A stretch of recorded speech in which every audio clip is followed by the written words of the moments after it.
En el año 548, el mapa político del cercano Oriente estaba cambiando. El imperio babilónico estaba en declive y la coalición medo-persa estaba en ascenso. Y en ese contexto histórico apareció la visión profética más impactante de la Biblia. Pero ¿para quién fue impactante?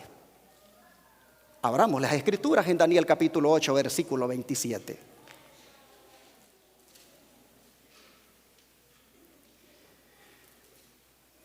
Y yo, Daniel, fui quebrantado y estuve enfermo algunos días. Y cuando convalecí, atendí el asunto del rey. Mas estaba espantado acerca de la visión y no había quien la entendiese. ¿Enfermo? ¿Enfermo por una visión? ¿Qué había en la visión y qué estaba implicado en ella para que afectara tanto emocional y físicamente al profeta?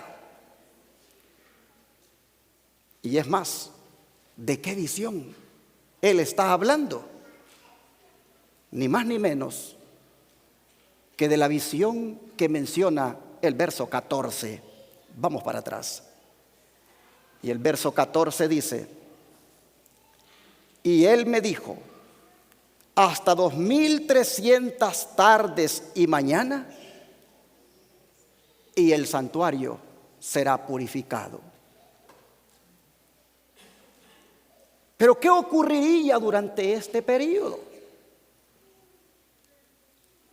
¿Qué ocurriría durante este periodo para que el profeta haya sido impactado tremendamente? El verso 13 nos dice lo que ocurriría.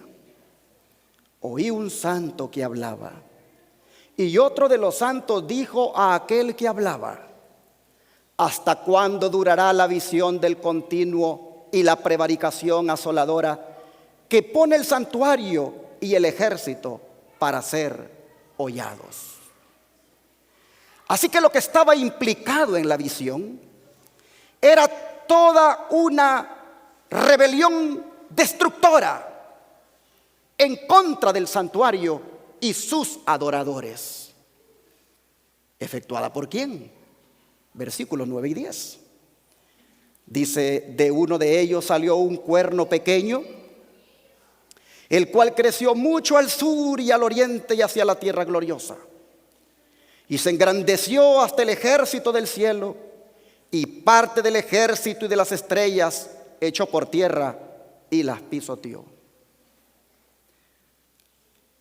Este cuerno, que es un símbolo de un sistema político y religioso que ha sido liderado a lo largo de la historia por el papado, nosotros leemos aquí que emprendería toda una guerra, no solo contra el pueblo de Dios y su santuario, sino que la osadía le llevaría aún más allá. Vean los versículos 11 y el 25. Dice: aún contra el príncipe de la fortaleza se engrandeció, y por él fue quitado el continuo, y el lugar de su santuario fue echado por tierra. Verso 25.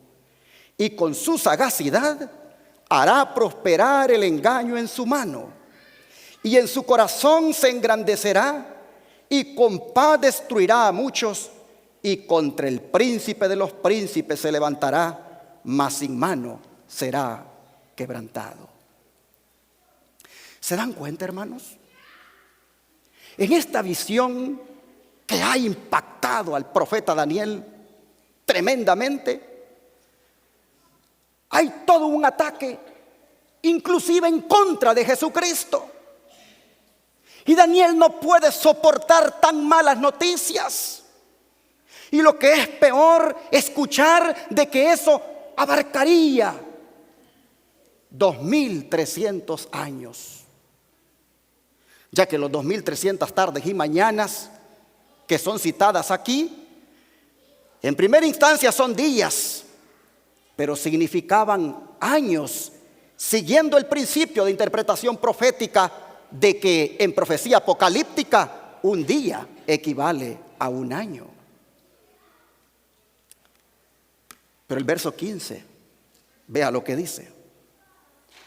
Aconteció, dice, que mientras yo, Daniel, consideraba la visión y buscaba su significado, he aquí uno con apariencia de hombre se puso delante de mí.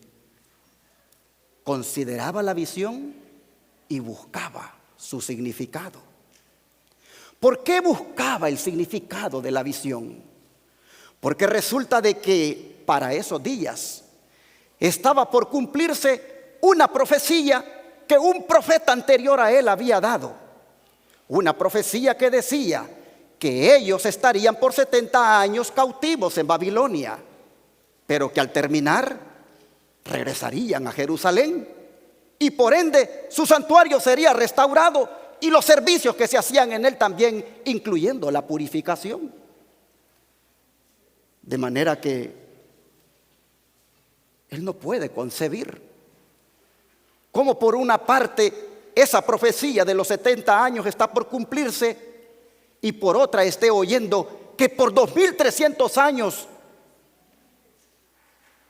sucederán más barbaridades contra el pueblo de Dios y que el santuario será purificado. El don profético, comentando esta situación difícil de Daniel, nos dice lo siguiente. Profetas y Reyes, página 406, dice: la respuesta que se dio hasta 2300 días de tarde y mañana y el santuario será purificado, le llenó de ¿qué cosa? De perplejidad. No podía comprender la relación que pudiera haber entre los 70 años de cautiverio predichos por Jeremías y los 2300 años que, según oyó en visión, el visitante celestial anunciaba como habiendo de transcurrir antes de la purificación del santuario. Interesante. La sierva del Señor dice que le llenó de perplejidad. ¿Y qué connotaciones tiene esta palabra, mis hermanos? Perplejidad es sinónimo de dudas, confusión, desconcierto, miedo, no saber qué hacer, pensar o decir. No sé si en esta mañana hubiera alguien que se encuentra como Daniel. No sé si en esta mañana también hubiera alguien hoy que se encuentra confundido, no sabe qué hacer. Quiere agradar a Dios, pero hay otras cosas que le tienen dividido. ¿Y qué hace Dios cuando mira a un hijo de Él en una condición como esta? Bueno, pone con certeza inmediatamente a la disposición de ese hijo a uno de los ángeles ministradores para que lo ayude. Pues vean lo que dicen los versículos 15 al 19. Aconteció que mientras yo, Daniel, consideraba la visión y buscaba su significado, he aquí uno con apariencia de hombre se puso delante de mí. Y oí una voz de hombre entre las riberas de Ulai que gritó y dijo: Gabriel, enseña a este la visión. Vino luego cerca de donde yo estaba y con su venida me asombré y caí sobre mi rostro. Pero él me dijo: entiende, hijo de hombre, porque la visión será para el tiempo del fin. Y mientras él hablaba conmigo, caí dormido en tierra sobre mi rostro. Y él me tocó y me hizo estar en pie. Y dijo: he aquí que yo te enseñaré lo que ha de venir en el fin de la ira, porque al tiempo señalado el fin se cumplirá. Algo que quiero destacar de esta parte que hemos leído es la forma como se aparece el ángel ministrador y la reacción de Daniel ante él. Dice que el ángel tenía apariencia de hombre, pero que al acercarse a Daniel, éste se asombra y cae sobre su rostro. No lo hizo para adorarlo, porque la Biblia no aprueba que se adore a los ángeles. Cayó sobre su rostro porque no pudo soportar la gloria, no pudo soportar la majestad. Es que no era cualquier ángel. Miren lo que ha sido revelado en cuanto a él. El instructor de los jóvenes del 22 de febrero de 1900 dice: cuando el ángel Gabriel vino a Daniel para darle habilidad y entendimiento, Daniel no podía verlo de frente. ¿Por qué no lo podía ver de frente? Porque la gloria de él no lo permitía. El ángel, dice, tuvo que revelarse como hombre antes de poder hablar con el profeta. Imagínense ustedes, hermanos, qué hubiera pasado si Cristo hubiera venido a este mundo como divino, en su personalidad divina. ¿Cuántos hubieran resistido su presencia? Él escogió venir como hombre para poder acercarse al hombre. Amén. ¿Quién era este ángel? El deseo de toda la gente, es página 73 a la 74, dice que este ángel, cuando se presentó ante Zacarías para anunciarle que engendraría un hijo, se identificó de la siguiente manera: yo soy Gabriel, que estoy delante de Dios. Delante de Dios. ¿Cómo queda una persona, hermanos, cuando comparece delante de Dios? ¿Alguna vez tú has tenido alguna experiencia muy especial cuando has estado delante de Dios en oración? ¿Alguna vez tú has estado en una plática con el Señor tan íntima, tan cercana? ¿Cuál ha sido tu experiencia? Oh, hermanos, estar ante la presencia de Dios debe ser algo muy especial. En este momento nosotros estamos ante la presencia de Dios, pero Él vela su rostro, porque ninguno de nosotros podría soportarlo. Sin embargo, hay en la experiencia del cristiano momentos cuando íntimamente pasa con el Señor y hay algo especial. Hace muchos años me encontraba platicando con Dios. Estaba arrodillado allí y me la pasé mucho tiempo con Él considerando muchas cosas. Pero llegó un momento en que estaba platicando con el Señor y yo sentí que me quebranté. Yo sentí como que había algo especial. Hermanos, yo necesitaba que Dios pudiera manifestar su voluntad en aquello que pensaba hacer. Bueno, me imagino que ustedes lo han sentido alguna vez, pero mientras yo estaba orando, yo sentí como una presencia especial que me tocaba, pero se me enchinaba todo el cuerpo. Y cuando terminé de orar, yo sentía una paz, algo tan especial. Yo sentía que allí el Señor había estado conmigo. Yo no sé tú si has tenido una experiencia como esa, pero ponte a pensar cuando dice Gabriel: yo soy el que estoy delante de Dios. ¿Cómo puede una persona que está delante de Dios, que lo ve cara a cara, que está con Él, que su gloria se pasa a Él, cómo puede ahora venir a la tierra a presentarse a Daniel? Dice la mensajera del Señor, Elena White, que las palabras del ángel, yo soy Gabriel que estoy delante de Dios, demuestra que ocupa un puesto de alto honor en los atrios celestiales. En otras partes ella dice que Gabriel ocupa el lugar que dejó Satanás cuando fue expulsado de allá. Bueno, sigue diciendo la mensajera del Señor que cuando fue Daniel, dice, con un mensaje le dijo: ninguno hay que se esfuerce conmigo en estas cosas, sino Miguel vuestro príncipe. Gabriel está con Cristo y Cristo está con Gabriel. la gloria de Cristo. Todo eso, Gabriel lo tiene que reflejar, porque el que está ante la presencia lo refleja. ¿Se acuerdan de Moisés? Moisés venía bajando del monte de Sinaí y cómo parecía su rostro, que resplandecía, porque la gloria de Jehová se le había pasado. Oh, hermanos, cuánto sería de bendición para nosotros estar verdaderamente ante la presencia de Dios y poder reflejar su gloria, que en este caso sería su carácter. Bueno, dice que este Gabriel también fue el que el Señor usó para hacernos llegar el Apocalipsis, porque dice que el Salvador, hablando de Gabriel en el Apocalipsis, dice que la declaró enviándola por su ángel a Juan su siervo.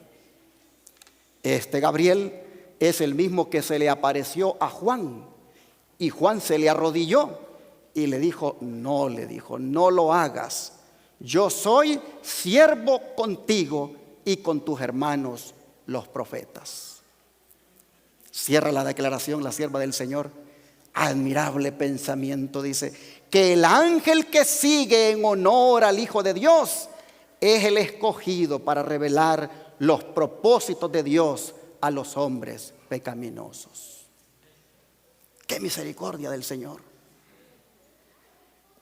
Es que no podía ser más Dios con un personaje como Daniel, que tenía una íntima relación con el Señor. ¡Qué misericordia que manda a Gabriel para que le ayude a su hijo que se encuentra perplejo, a su hijo que se encuentra impactado con lo que ha mirado? Pero sabes, hermano, ¿qué es lo más bonito de todo esto?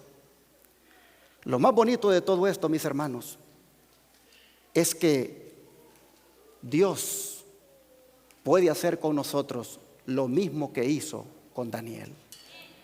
Solamente que nosotros debemos, como Daniel, relacionarnos más con Jesús por medio de la oración y el estudio de su santa palabra. Bueno, Gabriel comenzó a explicarle la visión, porque para eso había venido, y comenzó a explicársela desde donde él la miró. No voy a leer por falta de tiempo los versículos del 1 al 14, pero allí nosotros vemos que Daniel contempló un carnero indomable de 2 cuernos que venía del oriente hacia el occidente, arrasando contra todo lo que se le ponía enfrente. Pero después Daniel mira que un macho cabrillo viene tan veloz, con un cuerno notable entre sus ojos, que ni siquiera toca tierra. Este viene del sentido opuesto, es decir, del occidente, y ataca tan fuertemente al carnero que lo derriba a la tierra, le quiebra sus 2 cuernos y lo pisotea. Pero después Daniel mira que el cuerno notable del macho cabrillo se quiebra y que en su lugar salen otros 4 cuernos, para después notar que de uno de los 4 puntos cardinales de la tierra sale un cuerno pequeño, que es el que está causando las desolaciones o persecuciones sobre el pueblo de Dios. Y Daniel escucha que un ángel le pregunta a otro que por cuánto tiempo serían cometidas semejantes barbaridades, y el ángel le responde que será hasta 2300 tardes y mañana, y todo esto es lo que ha impactado a Daniel. Ahora Gabriel pasa a decirle a quién representan esos poderes simbólicos que ha visto y cuál es el papel que jugará uno de ellos en relación con el pueblo de Dios. Miremos la interpretación, versículos 20 al 26. Aquel carnero que viste, que tenía 2 cuernos, son los reyes de Media y de Persia, y el macho cabrillo es el rey de Grecia, y el cuerno grande que tenía entre sus ojos es el rey primero. Todos concuerdan que es Alejandro el Grande. Y en cuanto al cuerno que fue quebrado y sucedieron 4 en su lugar, significa que 4 reinos se levantarán de esa nación, mas no con la fuerza de él.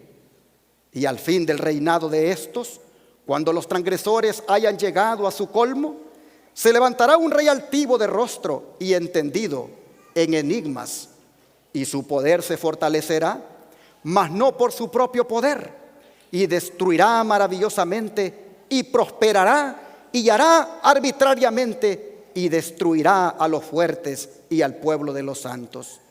Y con su sagacidad hará prosperar el engaño en su mano, y en su corazón se engrandecerá, y con paz destruirá a muchos, y contra el príncipe de los príncipes se levantará, mas sin mano será quebrantado. Y la visión de la tarde y la mañana que está dicha es verdadera, y tú guarda la visión, porque es para muchos días. Daniel comprendió entonces qué significaba el carnero, que era los medos y persas, con sus dos cuernos el carnero, y entendió también que el macho cabrío era Grecia, con su cuerno notable, que todos los adventistas históricos hemos interpretado que es su primer rey, el cuerno notable, el rey de Grecia, Alejandro el Grande. También ya he predicado de esto en otras ocasiones, que los 4 cuernos que salieron de ese macho cabrillo, cuando fue quebrado el cuerno notable, no fueron sino los 4 generales de Alejandro que se dividieron el imperio griego, los cuales fueron Casandro, Lisímaco, Ptolomeo y Seleuco. Pero hemos mostrado en otros estudios proféticos que hemos tenido que ese cuerno pequeño que surge de uno de los 4 puntos cardinales no es otro que el imperio romano. Pero llama la atención lo que dice el ángel con respecto al periodo de tiempo de las 2300 tardes y mañana. El ángel dice en el verso 26 de que esa visión es verdadera y que es para muchos días. Digo, hermanos, que es relevante esto de que es para muchos días, porque ya lo había dicho en el verso 17 y 19. Miren ustedes, al final del verso 17 dice: pero él me dijo, entiende, hijo de hombre, porque la visión será para el tiempo del fin. Y el 19 dice: y dijo, he aquí yo te enseñaré lo que ha de venir en el fin de la ira, porque al tiempo señalado el fin se cumplirá. En otras palabras, hermanos, esta visión de 2300 tardes y mañana abarcaría hasta nuestros días. Solamente que miren ustedes todo lo que estaría implicado en esta visión. Toda una persecución en contra del pueblo de Dios, un saboteo de la verdad, un echar por tierra la verdad de Dios, un pisoteo del santuario. Daniel todo esto lo impacta, de manera que queda bien sustentado las palabras de él en el verso 27 cuando dice: y yo, Daniel, quedé quebrantado, estuve enfermo algunos días. El quebrantamiento del que nosotros leemos en la palabra de Dios no fue otra cosa que un desmayo. Daniel, la angustia de darse cuenta que se prolongarían los abusos sobre el pueblo de Dios de parte de este sistema apóstata, le angustia tanto conocer eso que la presión se le baja, la sangre no le llega suficientemente al cerebro y termina desmayado. Es que no era fácil. Daniel amaba a su pueblo, no quería que sufriera más, y aún más le angustiaba la apostasía que tendría lugar en el pueblo de Dios y que fuera por tantos años. De manera que en el capítulo que sigue, es decir, el 9, él vuelve a estudiar la profecía de Jeremías, Daniel 9, 1 y 2.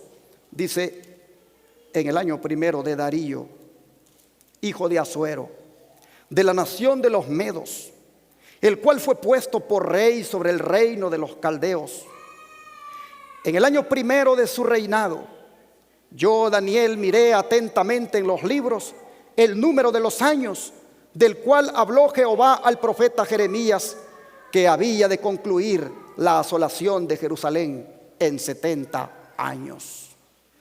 Interesante, hermanos, que él menciona el año primero de Darío el Medo. O sea, Babilonia ya había sido conquistada por los medo-persas. Y por lo tanto Daniel no puede concebir una prolongación de los sufrimientos de su pueblo. Si ya Babilonia ha sido conquistada en el imperio medo-persa, los 70 años, por lo tanto, debieron haberse terminado. Y le preocupa mucho lo que el ángel le dijo: hasta 2300 tardes y mañana, Daniel.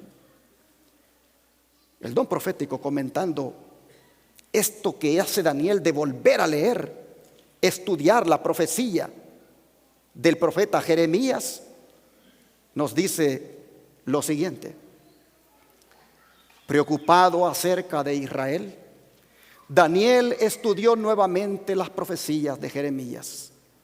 Estas eran muy claras, tan claras en realidad que por los testimonios registrados en los libros entendió el número de los años del cual habló Jehová al profeta Jeremías, que había de concluir la asolación de Jerusalén en 70 años. Profetas y Reyes, página 406.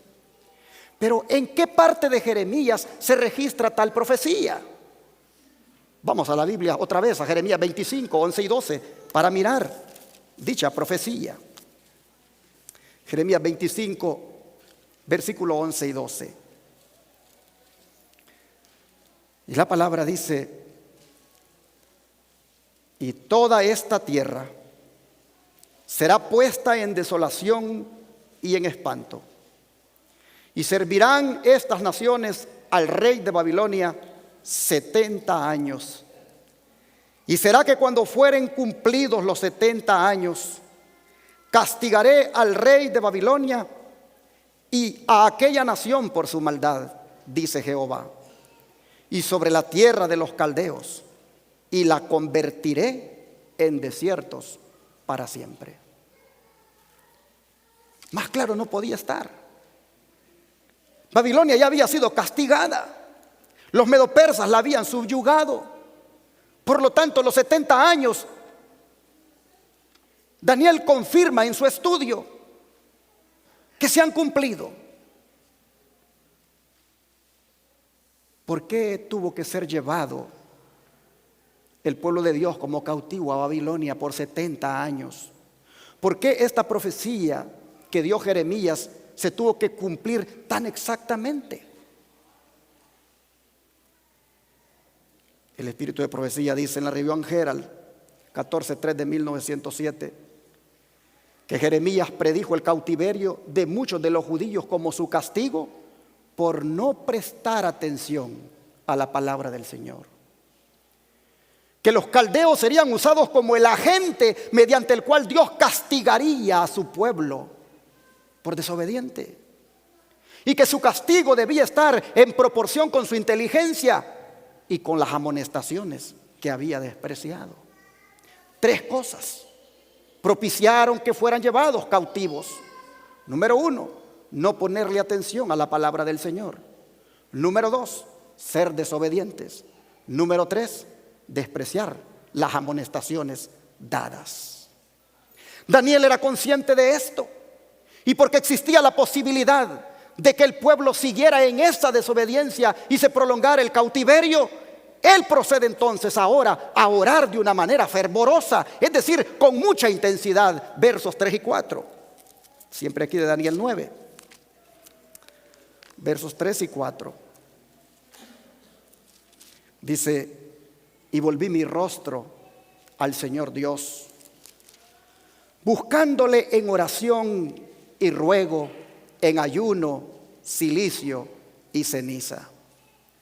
Y oré a Jehová mi Dios, y confesé y dije: ahora, Señor, Dios grande, digno de ser temido, que guardas el pacto y la misericordia con los que te aman y guardan tus mandamientos.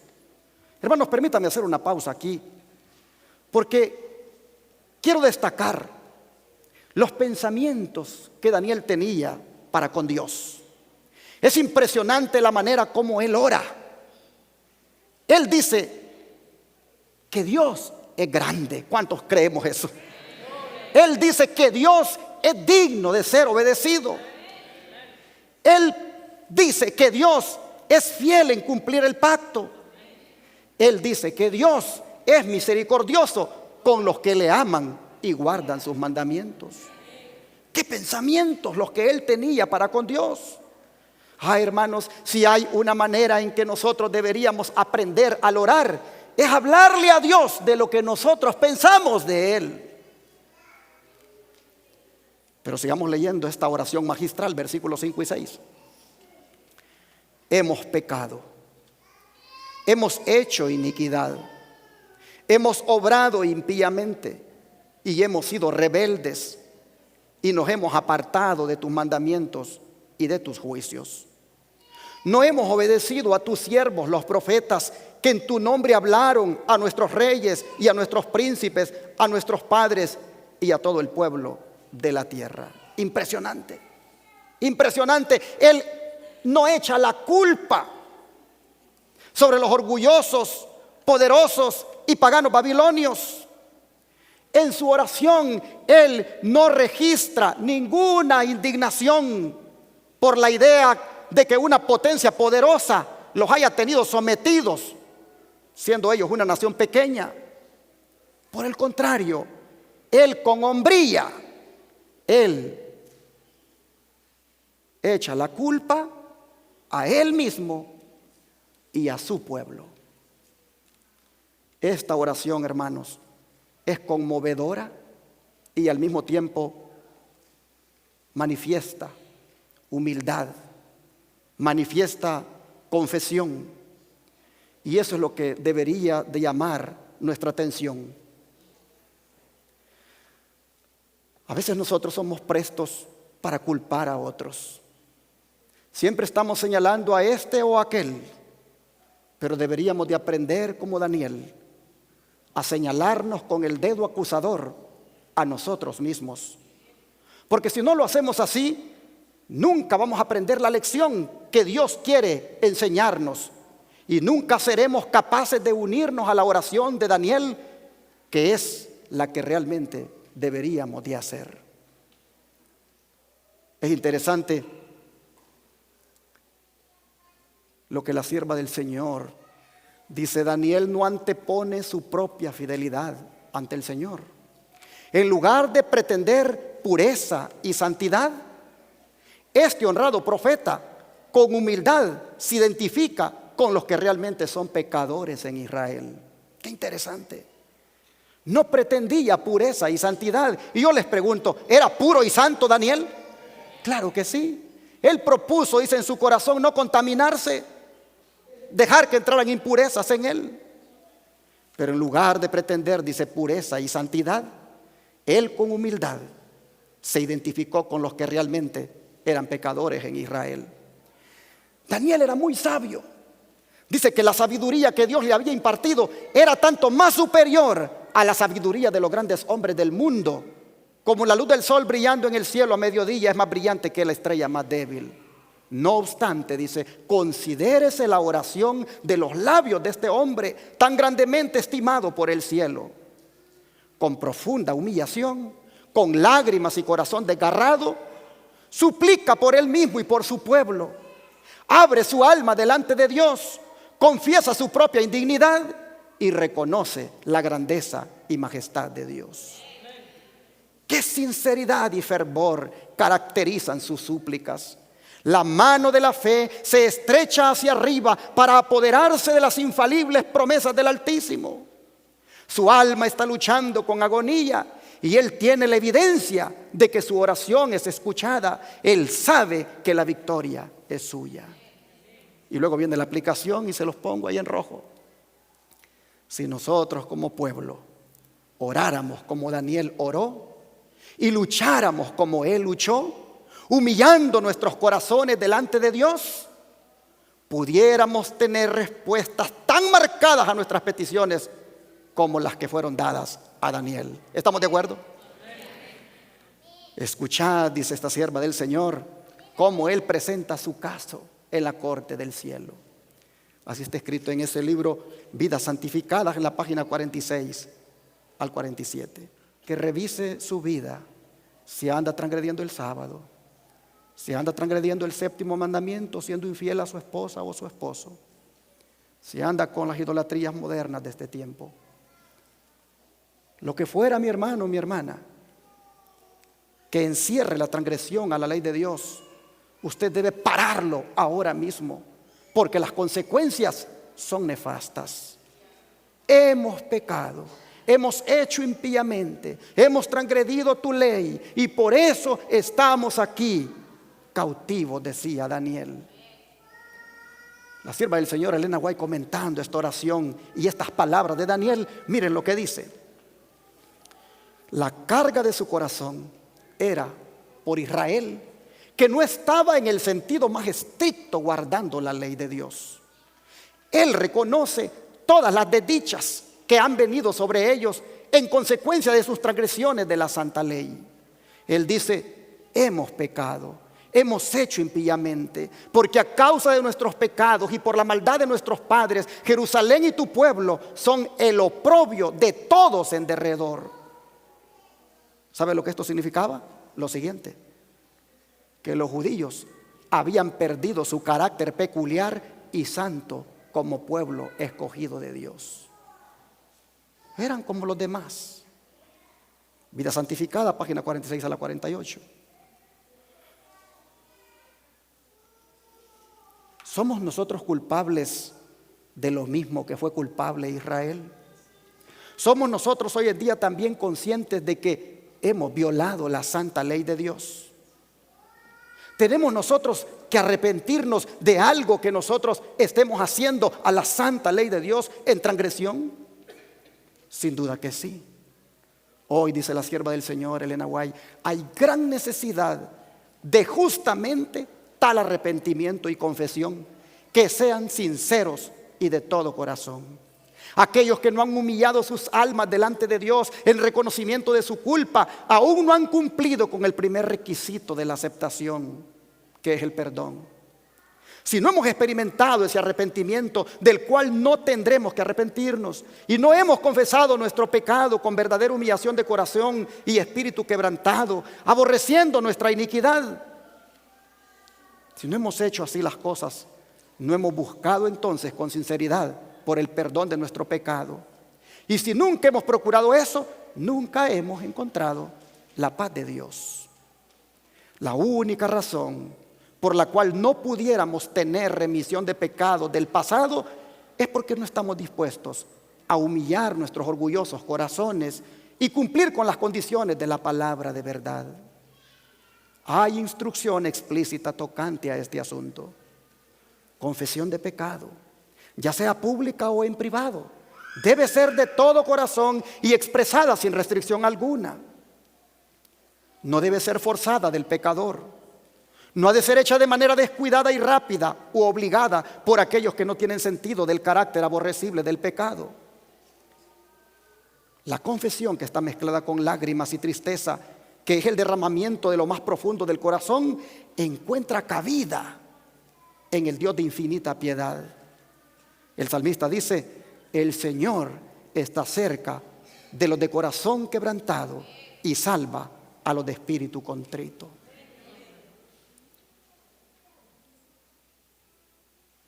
Ante un impacto como el que Daniel recibió, que lo llevó a desmayarse y enfermarse, él está buscando las causas de aquello que le ha entristecido aquí en oración. Terminamos de leer la oración de Daniel, versículos 17 al 19. Ahora pues, Dios nuestro, oye la oración de tu siervo y sus súplicas, y haz que tu rostro resplandezca sobre tu santuario asolado por amor del Señor. Inclina, oh Dios mío, tu oído y oye. Abre tus ojos y mira nuestros asolamientos y la ciudad sobre la cual he llamado tu nombre. Porque no derramamos nuestros ruegos ante tu presencia, confiados en nuestra justicia, sino en tus muchas misericordias. Oye, Señor, oh Señor, perdona, presta oído. Señor, haz y no pongas dilación por amor de ti mismo, Dios mío, porque tu nombre es invocado sobre tu ciudad y sobre tu pueblo. Vean la preocupación de él. La preocupación de él ahora es el santuario, hermanos. El santuario que está en Jerusalén, el que está destruido, es ese que él anhela que se purifique. Pero ahora que se están cumpliendo los 70 años, él no entiende por qué debe ser hasta 2300 tardes y mañana.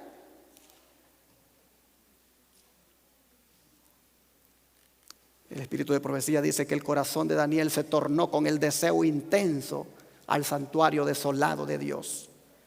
Él sabía que su prosperidad podía ser restaurada solo al arrepentirse Israel de sus transgresiones de la ley de Dios y que llegara a ser humilde, fiel y obediente. Ese libro Vidas Santificadas, hermanos, está allí en el website del espíritu de profecía. Eso no está en español, pero ustedes pueden entrar a ese libro en inglés. ¿Qué tan desolado estaba el santuario para que ahora Daniel en su última parte de la oración se enfoque en el santuario? ¿Qué tan desolado estaba? Mire cómo la sierva del Señor le es revelado. Se nos da, dice, el ejemplo de oración y confesión de Daniel para nuestra instrucción y nuestro ánimo. Israel había estado en cautiverio por casi 70 años. La tierra que Dios había elegido como su posesión había caído en poder de los paganos. La ciudad amada, receptáculo de la luz del cielo, una vez el gozo de toda la tierra, ahora era despreciada y envilecida.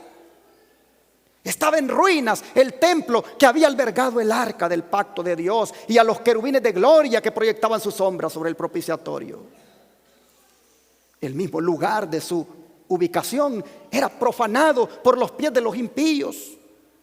Los fieles que conocieron la gloria anterior estaban llenos de angustia ante la desolación de la santa casa que había distinguido a Israel como el pueblo escogido de Dios. Esos hombres habían sido testigos de las condenaciones de Dios debido a los pecados de su pueblo. Habían sido testigos del cumplimiento de esa palabra. También habían sido testigos de las promesas del favor divino si Israel se volvía a Dios y caminaba rectamente delante de Él. Dice que peregrinos y ancianos y canosos acudían a Jerusalén para orar allí en medio de sus ruinas. Besaban las piedras y las humedecían con sus lágrimas mientras oraban al Señor para que tuviera misericordia de Sión y la cubriera con la gloria de su justicia. Daniel sabía que casi había terminado el tiempo para el cautiverio de Israel, pero no creía que porque Dios había prometido liberarlos, ellos no tenían una parte que hacer. Así que con ayuno y contrición buscó al Señor, confesando sus propios pecados y los pecados de su pueblo. Quisiera terminar esta mañana diciéndoles, hermanos, que lo que Daniel hizo ante la visión que más impactó su vida es lo mismo que debemos hacer nosotros: buscar a Dios en oración y ayuno. Miren esta declaración, manuscrito 27 de marzo de 1905. Oh, cuán solemne e importante es la obra que nos ha sido encomendada. Cuán abarcante es esta obra en sus resultados. ¿Cómo habremos de obtener fortaleza y sabiduría necesaria para su cumplimiento exitoso? Así como Daniel buscó al Señor, nosotros también habremos de buscarle. Daniel declara: y volví mi rostro a Dios el Señor, buscándole en oración y ruego, en ayuno, silicio y ceniza. Hemos de buscar al Señor en humildad y contrición, confesando nuestros pecados y entrando en unidad cerrada el uno con el otro. Esto es importante. ¿Qué significa esto de entrando en una unidad cerrada el uno con el otro? Es que debemos de ser un pueblo unido. Es que tenemos que tener armonía con nuestro hermano. Nosotros no podemos, hermanos, estar guardando el sábado y teniendo en nuestro corazón algo contra nuestro hermano. Dice la sierva del Señor: hermanos y hermanas, orad, orad por vosotros mismos y por los demás. Leed y estudiad el capítulo 9 de Daniel. Oye, Señor, oró el profeta. Oh, Señor, perdona. Presta oído, Señor, y hazlo. No tardes por amor a ti mismo, Dios mío, porque tu nombre es invocado sobre tu ciudad y sobre tu pueblo. Cuando nosotros hagamos esto, hermanos, con toda seguridad tendremos respuesta a nuestras oraciones tal como la tuvo Daniel.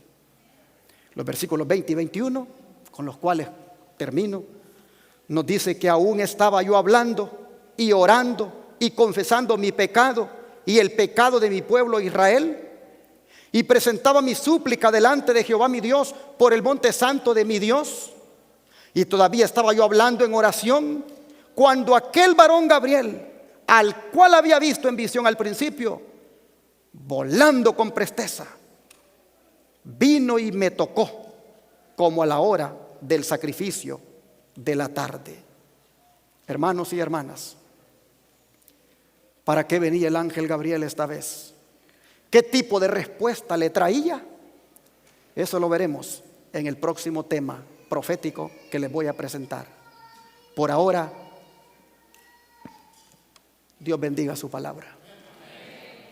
Y que como Daniel, las mujeres y los hombres que están aquí, busquemos al Señor de todo corazón en oración y ayuno, y todos los secretos y todo lo que quisiéramos saber en cuanto al futuro será revelado. Vamos a cantar el himno que cantamos al principio, el 133. Cuando estés cansado y abatido, dilo a Cristo. Cuando estés cansado y abatido, dilo a Cristo, angustiado por los oídos, dilo a Cristo el Señor, dilo a Cristo, Él es tu amigo mejor. Otro no hay como el hermano, dilo a Cristo el Señor. Sientes grande amargura, dilo a Cristo, si en tu vida en faltas ocultadas, dilo a Cristo el Señor, dilo a Cristo, Él es tu amigo mejor. Otro no hay como el amado hermano, dilo a Cristo el Señor. Si el nublado de tristeza tienes, dilo a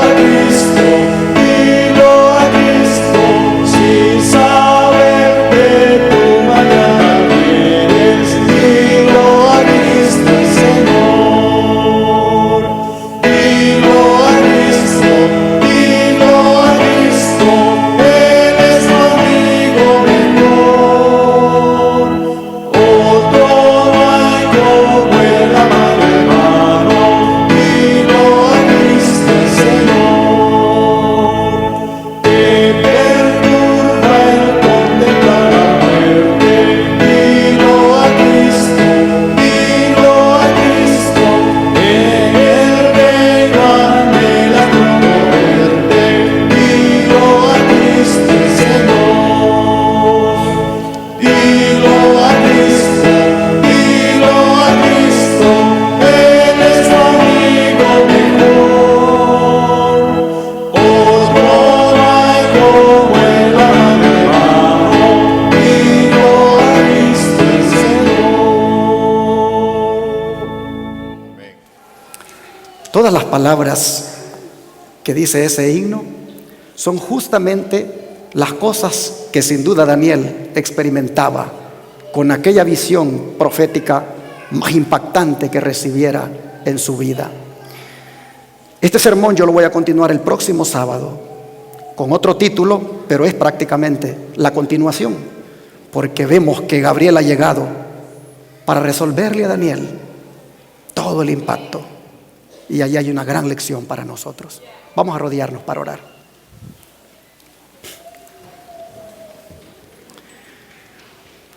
Amado Padre, tu siervo Daniel recibió la visión profética más impactante de su vida, tanto que, como hemos visto, hasta se enfermó. Oh Padre, él miró anticipadamente cosas que sucederían con tu pueblo. Señor, es admirable la manera como él, ante tan grande impacto, buscó en ti las respuestas. Buscó en ti, por medio de la oración, el consuelo, el perdón. Señor, ¿cuánto nosotros deberíamos hoy también reaccionar de la misma manera ante el impacto que pueda haber en nuestra vida de cosas que no entendemos? Señor, yo no sé si en esta hora hay un hijo tuyo aquí que al igual que Daniel está perplejo por algo, no comprende plenamente, no sabe qué hacer, qué decir. Oh Padre, te suplico que cualquiera sea la perplejidad que un hijo o una hija tuya tengan, oh Dios, esta mañana se sientan identificados como Daniel, confortados con la experiencia de él, pero también buscando de ti con todo el corazón. Padre, te ruego que los que estamos aquí podamos aprender esta mañana de cómo deberíamos de reaccionar ante toda perplejidad.